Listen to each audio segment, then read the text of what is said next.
Selvi ile de tankın yanındayız. Yemek molamız var. Evet Türker. Ne diyorsun Duru? Tamamdır. Onlar sürer biz yerik. Gibi bir şey oldu değil.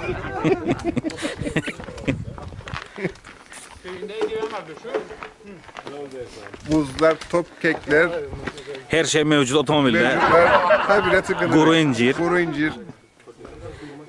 Hazırlık yaparız. Hadi be arkadaşlar.